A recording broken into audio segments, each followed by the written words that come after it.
கோழியை நான் எடுத்து அழகாக க்ளீன் பண்ணி வச்சுக்கிறேன். இதில் நம்ம மசாலா சேர்த்துக்கலாம். பொன்னிறமாக வறுத்த வெங்காயத்தை நல்லா அழகாக பொன்னிறமாக வறுத்து வச்சுக்கிறேன். திட்டமாக கீரை சேர்த்துக்கிறேன். நான் 1 ஸ்பூன் சேர்த்துக்கிறேன். கொஞ்சம் லெமன் சேர்த்துக்கிறேன்.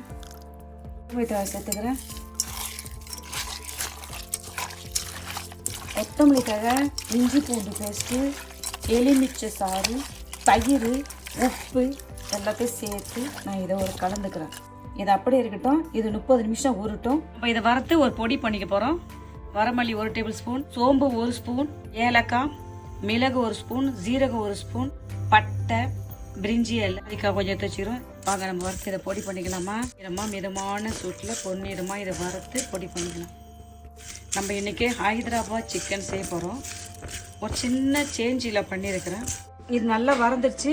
இதை கொஞ்சம் நம்ம ஆற வச்சுட்டு இதை பொடி செஞ்சுக்கலாம். பொடி பண்ணி கொண்டு வந்துட்டோம். திட்டமாக எண்ணெய் சேர்த்துக்கலாம். இந்த பிரிஞ்சி இலையை சும்மா அப்படி போடுவோம். சும்மா ஒரு கருப்பு ஏலக்காய் போட்டுக்கலாம். ஏலக்காய் பிரிஞ்சி இலையை சேர்த்து நம்மளை அழகாக வதக்கலாம். 2 பெரிய சைஸ் வெங்காயத்தை நம்ம ஆட் பண்ணிக்கிறோம். வெங்காயம் நல்லா அழகாக பொன்னிறமாக வதங்கிட்டோம். நம்ம போட்ட வெங்காயம் நல்லா அழகாக கோல்டன் ப்ரௌன் கலரில் ஆயிடுது. மசாலா போட்டு வச்சிருந்து 30 நிமிஷம் இதில் சேர்த்துக்கலாம்.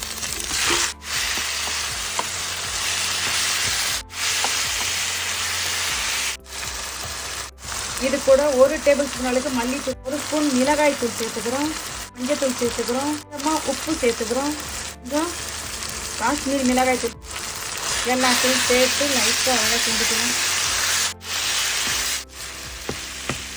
தூள் வகையெல்லாம் சேர்த்து நல்லா அழகாக கிண்டிட்டோம். சும்மா ஒரு கப்பு தண்ணி சேர்க்குறோம்.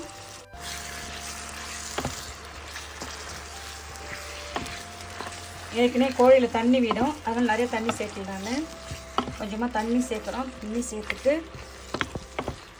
தண்ணி சேர்த்துட்டோம். கொஞ்சம் மூடி போட்டு வேக வைப்போம். பார்க்கலாமா. பாருங்கள், நம்ம போட்ட கறியெல்லாம் அழகாக வந்துடுச்சு. தண்ணியெல்லாம் அழகாக துண்டு வந்துடுச்சு. அழகாக சூப்பராக வந்துடுச்சு. இப்போ இந்த நேரத்தில் நம்ம எல்லாம் கொஞ்சம் கொத்தமல்லி தழை போட்டுக்கலாம். இல்லை கொஞ்சம் நாங்கள் மசாலா தூள் நல்லா பேஸ்ட்டாக இல்லை, கொஞ்சம் குறப்பாக தான் அரைச்சிக்கிறோம். அரைச்ச பேஸ்ட்டையும் நம்ம இதில் சேர்த்துட்டு இதை அழகாக நம்ம கிண்டிக்கலாம். வறுத்து பொடி பண்ண இல்லையா, அந்த பொடியெல்லாம் சேர்த்து அழகாக ஒரு கலந்துக்கலாம். உங்கள் டேஸ்ட்டுக்கு ஏற்ற மாதிரி உப்பு காரம் ஊற்றி குறைச்சி போட்டுருந்தப்போ எல்லாம் எளிமையான முறையில் வீட்டில் இருக்கிற பொருளை வச்சு நம்ம ஒரு ஹைதராபாத் சிக்கன் செஞ்சுட்டோம். வாங்க சாப்பிட்டு பார்க்கலாமா. நல்லா காரசாரமான ஹைதராபாத் சிக்கன் நம்ம ரெடி பண்ணிட்டோம்.